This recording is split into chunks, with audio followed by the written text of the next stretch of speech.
हाँ तो दोस्तों, स्वागत है कॉन्ट्रैक्ट के अगले क्लास में। अब ये वीडियो नंबर शायद पता नहीं 7 होगा, शायद देखेंगे। और देख सकते हो लिख के रखा हूँ, क्वेश्चन नंबर 27 बनाने वाला हूँ, जो कि एक इम्पॉर्टेंट क्वेश्चन है। बीकॉम हो चाहे एमकॉम हो, सबके पॉइंट ऑफ व्यू से इम्पॉर्टेंट है। तो अच्छे से पढ़ना, ध्यान से पढ़ना, क्योंकि ऐसा क्वेश्चन एग्जाम्पल में भी है। अगर एग्जाम्पल में ऐसा क्वेश्चन फेस करना पड़े तो इसको गाइडेंस में रख कर बनाना, ईज़िली बन जाएगा। तो पहले क्वेश्चन पढ़ते हैं। है वही चीज़, बस अनसर्टिफाइड मिसिंग है। इस बार अनसर्टिफाइड पिछले क्वेश्चन की तरह नहीं निकालेंगे। पिछले क्वेश्चन में देखो अनसर्टिफाइड ऐसे ऐसे कुछ निकाले थे, work completed, work certified plus uncertified, ऐसे ऐसे कुछ निकाले थे। इस क्वेश्चन में ऐसा नहीं कर सकते, क्योंकि वर्क कंप्लीटेड नहीं दिया हुआ है। कोई और तरीका सोचना पड़ेगा। क्वेश्चन पढ़ेंगे, देखना खुद ना खुद आइडिया आ जाएगा। ठीक है, क्वेश्चन का स्क्रीनशॉट भी डाल दूंगा, क्वेश्चन देखते जाना। वर्ष के अंत में ठेका खाता, क्योंकि इस क्वेश्चन में पढ़ना मेन है, तो ध्यान से सुनना। ठेका खाता, ठीक है।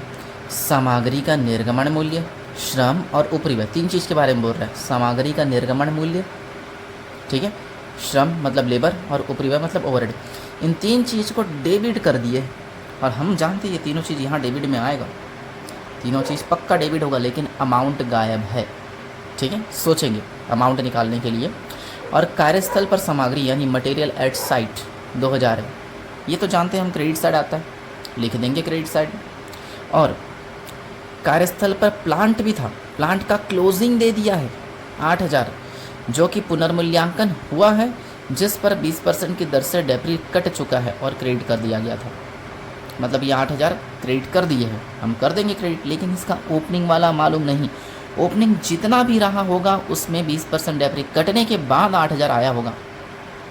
ठीक है, ओपनिंग सपोज कुछ भी रहा होगा, मुझे नहीं पता, लेकिन उसमें से 20% कटा होगा, फिर 8000 यहाँ क्लोजिंग निकला होगा, तो 8000 क्लोजिंग का अमाउंट वाले कॉलम में लिख देंगे। ठीक है, अब ओपनिंग कितना रहा होगा उसको निकालने के लिए कुछ वर्किंग नोट बनाएंगे। ठीक है, टेंशन मत लेना, ईजी है। ठेके की शुद्ध लागत 30,000, ये जो कॉस्ट थी ना, शुद्ध लागत, ये खर्चा है बोल सकते हैं। और इन खर्चों को मटेरियल, लेबर, ओवरहेड में 3:2:1 के अनुपात में बांटना है, डेबिट करना है। स्टार्टिंग में बोल भी दिया था, सामग्री का निर्गमन मूल्य, श्रम और उपरिव्यय, 3 चीज़ डेबिट करना है। और तीनों चीज़ के बारे में यहाँ बोला है 3:2:1 के अनुपात में डेबिट करो, इस 30,000 को बांट कर। तो इस 30,000 को बांटेंगे 3:1 के रेशियो में। ठीक है, फिर दिया है कॉन्ट्रैक्ट प्राइस 50,000, जानते हो काम आता है। इस ठेके का 4/5 भाग वर्ष की समाप्ति के 1 माह पूर्व ठेकेदाता के आर्किटेक्ट द्वारा प्रमाणित कर दिया जा चुका है। ठीक है, ये 4/5 जो है सर्टिफाइड है। ये जो 50,000 है ना, इसका 4/5 कर लेंगे, सर्टिफाइड आ जाएगा, तकरीबन 40,000 आएगा। और उसका 80% रोकड़ में प्राप्त हो गया। रोकड़ प्राप्त मतलब कैश रिसीव, जो भी वर्क सर्टिफाइड आएगा उसका 80% कैश रिसीव आ जाएगा। फिर ये लाइन खास है ना, ध्यान से सुनना। लेखाकर्ता ने सूचना दी कि लाभ का 2/3 भाग नकद आधार पर ठेके के लाभ हानि खाते में क्रेडिट किया जा चुका है, जो कि 8000 है। कुछ दिमाग लग रहा है, ये है क्या चीज़? नहीं, ध्यान से सुनना। क्वेश्चन में ऑलरेडी बोल रहा है कि पीएल लाभ, अपन लास्ट में वर्किंग नोट पीएल का फॉर्मूला वगैरह लगाते हैं ना, PL equal to notional profit into 2/3 into cash receive upon work certified, वो फॉर्मूला लग चुका है। 2/3 वाला फॉर्मूला लगाया है ये बुक वाला, और उसका आंसर भी आया है कितना, 8000। यानी पीएल का अमाउंट पहले से दे दिया है 8000। ठीक है, फिर ठेका खाता बनाइए और अप्रमाणित कार्य का चालू कार्य दर्शाइए, मतलब वर्क अनसर्टिफाइड, सॉरी क्या कहते हैं उसको, और एक छोटा वाला अकाउंट बनाते हैं ना, वर्क इन प्रोग्रेस, वो वाला भी बनाने बोला है। पहले कुछ वर्किंग नोट। प्लांट का ओपनिंग, माना कि ओपनिंग प्लांट 100 है, इसमें डेप्री कटा होगा कितना, 20%, 100 का 20% 20 ही होता है, तो क्लोजिंग प्लांट बचा होगा 80। और क्वेश्चन में क्लोजिंग प्लांट 8000 दिया है, 80 का 8000 है, तो ओपनिंग प्लांट कितना 100 है, तो 100 का कितना होगा, जाहिर सी बात है, देख के लग रहा है 10,000 होगा। फिर भी कैलकुलेट करके ऐसे प्रेजेंट कर देना। यानी प्लांट का ओपनिंग निकल गया 10,000, ओपनिंग लिखेंगे डेबिट में, और क्लोजिंग 8000 आएगा क्रेडिट में। ठीक है, लेकिन इन सबसे पहले ये 3 खर्चे जो 30,000 दिया है टोटल उनका, उनको यहाँ पे बांट के दिखाना पड़ेगा, एक मटेरियल, एक लेबर और एक ओवरहेड। और मैं बांटने के लिए सबके नीचे थोड़ा थोड़ा जगह छोड़ा हूँ, ठीक है। कैसे? मटेरियल 30,000 का 3/6, लेबर 30,000 का 2/6 और ओवरहेड 30,000 का 1/6। कैसे आ रहा है ना? ये 30,000 है ना, उसका 3 to 1 बांट देंगे, 3 to 1, 3/6, 2/6, 1/6। कैलकुलेटर 30,000 एक ही बार डिवाइड करो 6 से, एक बार 3 से इंटू, देखो 15,000 आया। एक बार 2 से इंटू, देखो 10,000 आया। एक बार 1 से इंटू, देखो 5,000 आया, ठीक है। इसके अलावा प्लांट का ओपनिंग वाला हम निकाले थे, वो भी डेबिट में आएगा। और प्लांट का क्लोजिंग वाला डायरेक्ट लिख दे रहे हो मैं 8,000। अच्छा, इसके अलावा मटेरियल था, बच गया था क्वेश्चन में, देखो क्रेडिट साइड दिख रहा है, मटेरियल एट साइट, पहली लाइन में दिखा, ठीक है। और तो मुझे कुछ नहीं दिख रहा जो यहाँ आने लायक हो। बचा कुछ अब बाय वर्क्स कॉस्ट डाल देंगे। चलो जोड़ के देख लेते हैं, 15, 10 और 5 और 1 10, टोटल 40 हो रहा है। 40 में से 10 गया तो कितना बचेगा? 30।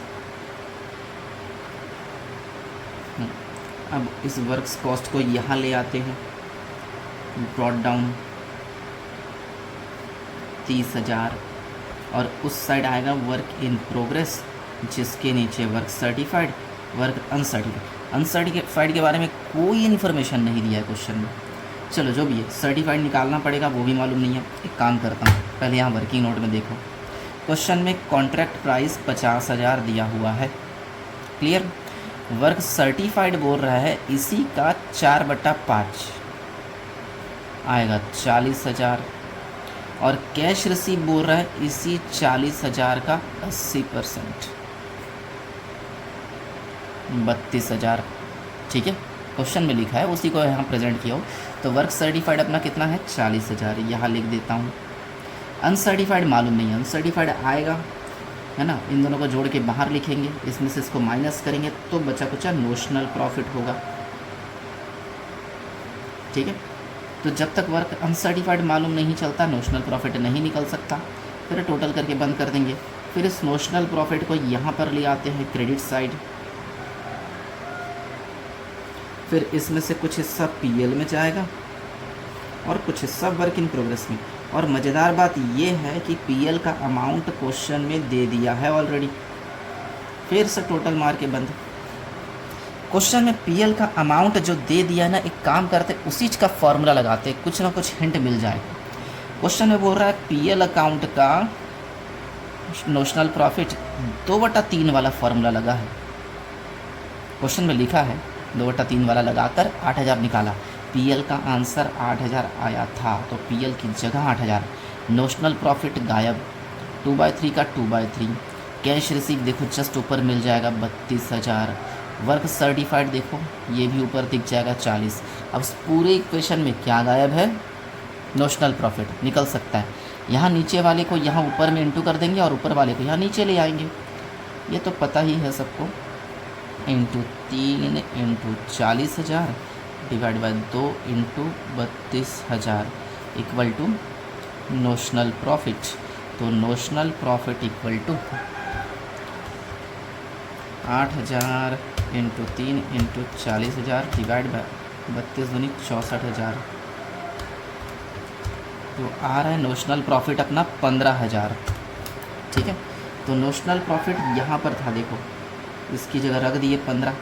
तो 30 और 15 मिलाकर यहाँ टोटल 45, यहाँ भी 45 होना चाहिए। तो वर्क इन प्रोग्रेस का अमाउंट भी 45 आना चाहिए। 45 में से 40 गया तो कितना? 5। 40 में कितना जोड़े कि 45 आ जाए? 5 ना। तो अनसर्टिफाइड मालूम चल गया, ऐसा निकालेंगे। यानी इस क्वेश्चन में अनसर्टिफाइड मिसिंग वैल्यू से निकलेगा, ठीक है। फिर इस नोशनल प्रॉफिट को यहाँ ले आते हैं 15,000, यहाँ भी लिख दिए 15,000, यहाँ भी लिख दिए 15,000। 15 में से 8 गया तो 7 बचा। अच्छा, इस क्वेश्चन में ना वर्क इन प्रोग्रेस अकाउंट भी बनाने बोला है, लेकिन मैं नहीं बना रहा हूँ, खुद बना लेना, क्योंकि जानते हो छोटा सा क्वेश्चन रहता है, ईजी, तो टेंशन वाली बात नहीं है। फ़ोटो वोटो खींच लो या फिर स्क्रीनशॉट ले लो, बाद में नोट कर लेना।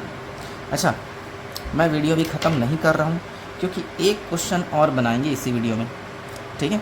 अच्छा, इसके बाद 28 नंबर जो है बकवास क्वेश्चन है, 2-2 साल का क्वेश्चन है इसके अंदर, तो इसको इग्नोर मार सकते हैं। हाँ, 29 नंबर से नया वैरायटी चालू है, अपूर्ण ठेके, इनकम्प्लीट कॉन्ट्रैक्ट, ठीक है, शोइंग लॉसेस, हानि दर्शाते हुए, ठीक है। अच्छा, इसको समझाने के लिए एक चीज़ समझाता हूँ। ये देखो सेकंड पार्ट को, यहाँ वर्क इन प्रोग्रेस, यहाँ वर्क्स कॉस्ट, दोनों को माइनस करते बचा कुछ नोशनल प्रॉफिट होता है। हर क्वेश्चन में यही आ रहा था। इस बार इस साइड कम नहीं होगा, इस साइड कम होगा, तो बाय पीएल लॉस लिख देंगे इस साइड। शायद फॉर्मेट में था, फॉर्मेट कहाँ गया फॉर्मेट, हाँ ये रहा फॉर्मेट का। ये जो है ना, देखो मैं लिखवाया था, ये देख रहे हैं, कभी कभी पीएल लॉस भी आता है यहाँ पे। अगर इस साइड कम पड़ेगा तो पीएल लॉस, बेसिकली हर क्वेश्चन में नोशनल प्रॉफिट आता है क्योंकि डेबिट में कम होता है। इस बार शायद क्रेडिट में आएगा तो नोशनल लॉस आ जाएगा। अगर लॉस आ गया तो थर्ड पार्ट बनाने की ज़रूरत नहीं है, आगे जाना ही नहीं है, 2 पार्ट में ख़त्म, तो कोई वर्किंग नोट भी नहीं चाहिए होगा। अच्छा प्लान है ना, ठीक है। तो एक काम करते हैं, एक क्वेश्चन बना के ही दिखाते हैं और बाकी सारे क्वेश्चन खुद ट्राई करोगे। मैंने एक क्वेश्चन के लिए हाँ फॉर्मेट खींच के तो रखा है, चलो इसी को बनाते हैं। 29 पहले पढ़ेंगे, हाँ क्वेश्चन देखते जाना, स्क्रीनशॉट मिल जाएगा। 31 मार्च 2015 को ठेका नंबर 375, तो कॉन्ट्रैक्ट 375 लिखना था, मैं नहीं लिखा हूँ, खुद लिख लेना। ये लो 375 अकाउंट और क्वेश्चन नंबर है 29, ठीक है। इंग्लिश में आता हूँ यार, छोड़ो सब। डायरेक्ट वेजेस डेबिट में, डायरेक्ट मटेरियल डेबिट में, store issue debit, store return ये क्रेडिट में जाएगा, सब कॉन्ट्रैक्ट कॉस्ट डेबिट में, प्लांट डेबिट में, कन्फर्म यहाँ तक, ठीक है। अब वापस ऊपर आते, हिंदी पढ़ते। ठेका वर्ष 14-15 में स्टार्ट हुआ, 1,20,000 का था, ये कॉन्ट्रैक्ट प्राइस है, लिखा ना मूल्य, 1,20,000 कॉन्ट्रैक्ट प्राइस, और इसका 4/5 भाग पूर्ण मानते प्रमाणित किया, यानी वर्क सर्टिफाइड मिल जाएगा, ठीक है। इसी का 4/5 कर देंगे, सर्टिफाइड आ जाएगा। फिर 15 मार्च तक इतना का रास लगाया गया, डेप्री लग गया। प्लांट था 24 का, वो तो डेबिट में आएगा, डेप्री 9,600 माइनस करके बचा कुछ क्रेडिट में लिख देंगे, क्लोजिंग प्लांट भी मिल जाएगा। फिर आगे उपयुक्त विवरणों में प्रमाणित होने के पश्चात 15 मार्च के बाद निम्न खर्चे हुए, मतलब सर्टिफिकेट मिल चुका था 15 मार्च तक, डेट दिख रहा है।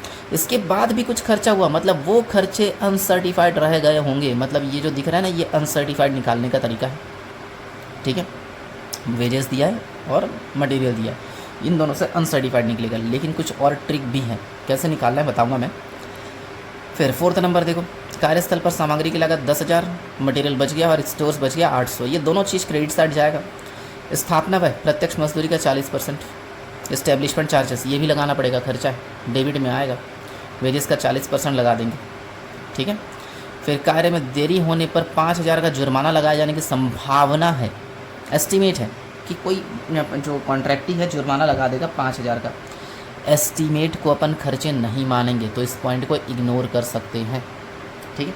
तो क्वेश्चन यहाँ रखता हूँ और मुझे देख देख के बताते जाना, ठीक है, क्योंकि इजी क्वेश्चन है इसलिए गाइडेंस दे सकते हो, तो ध्यान से सुनना और बोलते जाना, ठीक है। चलो सबसे पहले इंग्लिश ही देखते यार। डायरेक्ट मटेरियल कितना, 13,500 टू डायरेक्ट मटेरियल 13,500 हो गया। 13 मिनट का वीडियो हो चुका है, 20 मिनट के अंदर निपटाना है मुझे। फिर दिया है डायरेक्ट, अरे नहीं यार, डायरेक्ट मटेरियल तो 68,000 है। डायरेक्ट वेजेस है 13,500, 13,500 कि 13,800 है, ठीक है। उसके बाद कुछ दिया 7,600 का, शुरू में ही कचरा कर दिया। फिर स्टोर इशूड 7,600 लिख दिए। स्टोर रिटर्न 1,100, ये जाएगा क्रेडिट साइड, 1,100 क्रेडिट में लिख दिया गया। फिर सब कॉन्ट्रैक्ट कॉस्ट 12,600 डेबिट में आएगा, 12,600। फिर प्लांट लगाया 24,000, ये भी डेबिट में आएगा। लिख दिए।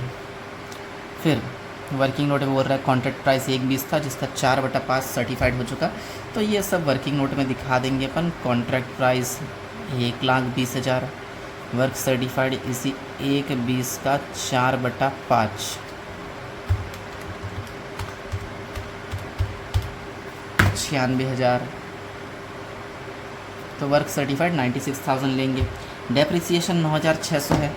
जो प्लांट लिखे थे डेबिट में उसी को मैं क्रेडिट में लिखूंगा और डेप्री माइनस करूंगा। खैर ये तो सब जानते ही हो।